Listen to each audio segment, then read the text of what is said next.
সুপ্রিয় দর্শক, আসসালামু আলাইকুম। যে যেখান থেকে আমার আজকের ভিডিও দেখছেন, আশা করছি আপনারা সবাই খুব ভালো আছেন। সবাইকে শুভেচ্ছা জানাচ্ছি নতুন একটি এপিসোডে। আজকের পর্বে থাকছে গ্যাসের চুলায় পারফেক্ট পিৎজা তৈরির রেসিপি। পিৎজা তৈরিতে সবথেকে বেশি ঝামেলায় পড়তে হয় পিৎজার ডো তৈরিতে। ডোটা পারফেক্ট না হলে কিন্তু পিৎজার এই ক্রাস্টটা কখনোই পারফেক্ট হবে না। তাই আজকে আমি একটা মোটা ক্রাস্টের পিৎজা তৈরি করে দেখাবো, আর সেটাও চুলায়। আর সেই সাথে থাকবে নানা রকমের টিপস অ্যান্ড ট্রিক্স। আশা করছি আজকের রেসিপিটি দেখে আপনারা বাসায় খুব সহজেই পারফেক্ট পিৎজা তৈরি করতে পারবেন, তা কোনো প্রকার ঝামেলা ছাড়াই। পিৎজা তৈরি করার জন্য আমি এখানে মেজারমেন্ট কাপে 3 কাপ পরিমাণ ময়দা নিয়েছি, দিয়েছি লবণ পরিমাণ মতো, সেই সাথে দিয়েছি 2 টেবিল চামচ পরিমাণ চিনি, আর ইস্ট ব্যবহার করেছি 1 চা চামচ পরিমাণ। সমস্ত শুকনো উপকরণগুলো ভালো করে একটি স্প্যাচুলা দিয়ে এভাবে মিক্স করে নিচ্ছি। আপনারা চাইলে এখানে কিন্তু একটু তেলও ব্যবহার করতে পারেন, তবে আমি তেলটা স্কিপ করে যাচ্ছি। এরপর আমি এখানে হালকা কুসুম গরম পানি নিয়েছি, মানে একদম ঠান্ডাও নয় আবার খুব বেশি একটা গরমও নয়। একটু একটু করে গরম পানি দিয়ে আমি এখানে একটি ডো তৈরি করে নিচ্ছি। আমি কিন্তু এখানে ইস্টটাকে আগে অ্যাক্টিভ করে নিইনি, দেখতেই পেয়েছেন আমি সরাসরি এখানে ময়দার মধ্যেই কিন্তু ইস্টটা ব্যবহার করেছি। এরপর আমি যখন ময়দাটা মেখে নিচ্ছি, এর ভিতরে আমি গরম পানিটা অ্যাড করেছি। আমি যেহেতু এখানে আগে থেকে অ্যাক্টিভ করে নিইনি ইস্টটাকে, এজন্য এখানে অবশ্যই আপনার গরম পানিটা ব্যবহার করবেন। তবে একদম কুসুম গরম পানিও নয়, আবার একদম খুব বেশি একটা গরমও নয়, মাঝামাঝি আছে একটি গরম পানি ব্যবহার করে এই ডোটা তৈরি করে নেবেন। আমি এখানে পারফেক্টভাবে ডোটা তৈরি করে নিয়েছি। মেজারমেন্ট কাপের 1 কাপ পরিমাণ পানি আমার এখানে লেগেছে। এরপর আমি যে বোলটার মধ্যে ডোটা রেখেছি তার মধ্যে তেল ব্রাশ করে নিয়েছি, এবং সমস্ত ডোয়ের গায়ে কিন্তু আমি তেলটা ব্রাশ করে নিয়েছি। এরপর র্যাপিং পেপার দিয়ে র্যাপ করে রেখেছি। এটাকে রেস্টে রেখে দেবো 1 ঘন্টার জন্য। ইস্টটা যেন খুব দ্রুত অ্যাক্টিভ হয়ে যায়, যে কারণে আমি কিন্তু এই বোলটাকে একটি গরম পানির বোলের মধ্যে বসিয়ে রেখেছি। তবে এই পানিটা কিন্তু একদম খুব বেশি যেন গরম না হয় সেটাও লক্ষ্য রাখবেন, তাহলে কিন্তু ডোটা সেদ্ধ হয়ে যাবে। ডোটা অ্যাক্টিভ হওয়ার মাঝখানে আমি চিকেনটাকে রেডি করে নিচ্ছি। এখানে আমি চিকেন নিয়েছি মেজারমেন্ট কাপের 1.5 কাপ পরিমাণ। এখানে চিকেনটা আপনাদের ইচ্ছে অনুযায়ী ব্যবহার করতে পারেন, কম হোক বা বেশি হোক সেটা আপনাদের ইচ্ছে অনুযায়ী ব্যবহার করেন, এটার কোনো পরিমাণ নেই। এরপর আমি চিকেনের মধ্যে দিয়েছি লবণ পরিমাণ মতো, দিয়েছি টেস্টিং সল্ট, এরপর দিয়েছি লাল মরিচের গুঁড়ো, দিয়ে দিচ্ছি রসুন বাটা 1 চা চামচ পরিমাণ, দিয়ে দিচ্ছি আদা বাটা 1/2 চা চামচ পরিমাণ, এরপর দিয়ে দিচ্ছি পাপরিকা পাউডার 1/2 চা চামচ পরিমাণ, এরপর দিয়ে দিচ্ছি ডার্ক সয়া সস 1 চা চামচ পরিমাণ। এই চিকেনটা ম্যারিনেট করার জন্য খুব বেশি কিন্তু মশলার প্রয়োজন হয় না। চিকেনটা যদি আপনি সাধারণত লবণ একটু মরিচ দিয়েও ভেজে নেন তাহলে কিন্তু অনেক মজা হয়। তাই এখানে বাড়তি মশলা দিয়ে চিকেনটার স্বাদটা নষ্ট করতে যাবেন না। চিকেনটাও ম্যারিনেট করে রেখে দিচ্ছি 5 মিনিটের মতো। এরপর চুলায় একটি প্যান বসিয়ে আমি দিয়ে দিচ্ছি তেল।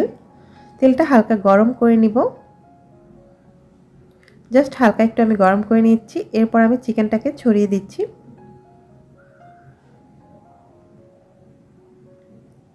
চুলার আঁচটা আমি হাই হিটে রেখে চিকেনটাকে ভালো করে ভেজে নিচ্ছি।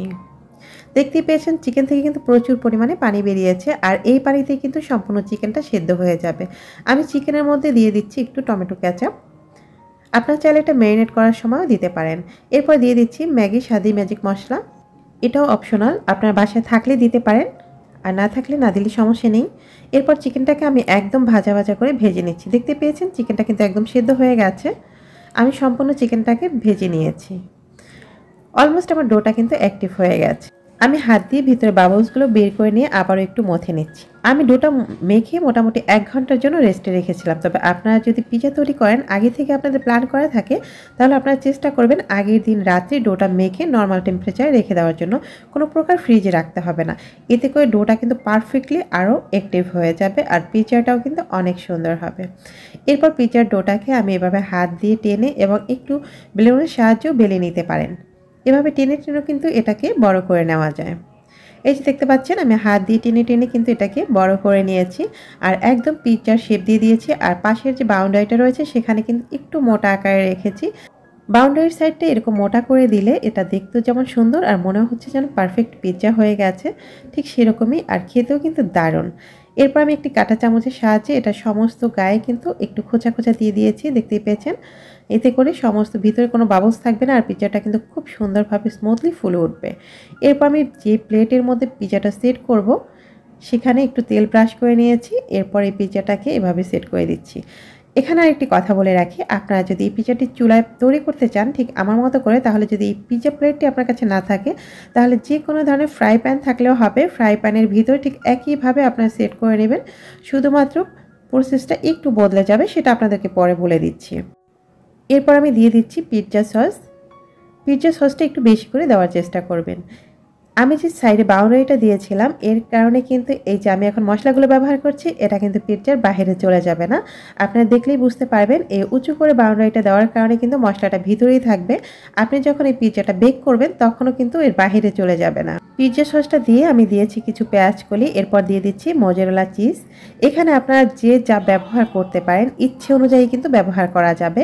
এখানে এমন ধরা বাঁধা কোনো নিয়ম নাই যে এটা আপনাকে ব্যবহার করতেই হবে, না হলে হচ্ছে না, এমন কোনো বিষয় নেই। আমি এখানে মোজারেলা চিজ ব্যবহার করেছি, আপনারা চাইলে এখানে স্লাইস চিজটা ব্যবহার করতে পারেন। তবে পিৎজায় সাধারণত চিজটা একটু বেশি ব্যবহার করলে পিৎজাটা খেতে ভালো লাগে। যারা মোজারেলা চিজটা পছন্দ করেন তারা চিজের পরিমাণটা একটু বাড়িয়ে কমিয়ে নেবেন। এরপর চিকেনগুলো সেট করে দিয়ে আবার উপর দিয়ে কিছু পেঁয়াজের কলি ছিটিয়ে দিয়েছি। আপনারা চাইলে এখানে, এখন যেহেতু শীতের সময়, আপনারা এখানে যে কোনো ধরনের সবজিও কিন্তু ব্যবহার করতে পারেন। আমার হাতের কাছে যা ছিল আমি সেটাই কিন্তু ব্যবহার করছি।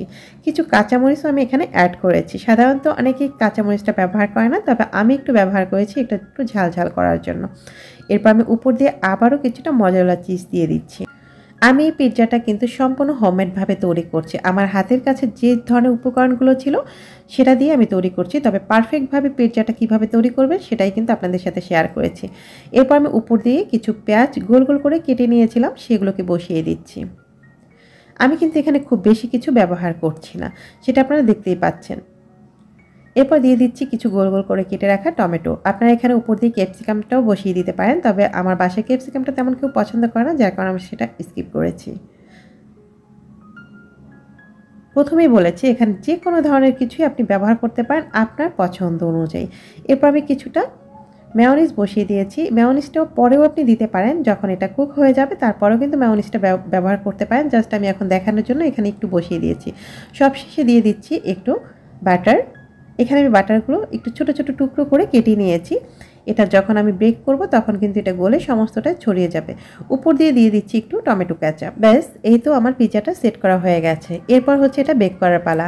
চুলায় প্রথমে আমি একটি স্ট্যান্ড বসিয়ে দিয়েছি, এর উপরে বড় সাইজের একটি হাঁড়ি বসিয়ে দিলাম, যার মধ্যে এই ট্রেটা ঠিকঠাকভাবে বসবে। এরপর এটা ঢাকনা দিয়ে ঢেকে দেবো। ঠিক কেক যেভাবে আমরা বেক করি সেভাবেই বেক করে নেব 25 মিনিটের জন্য।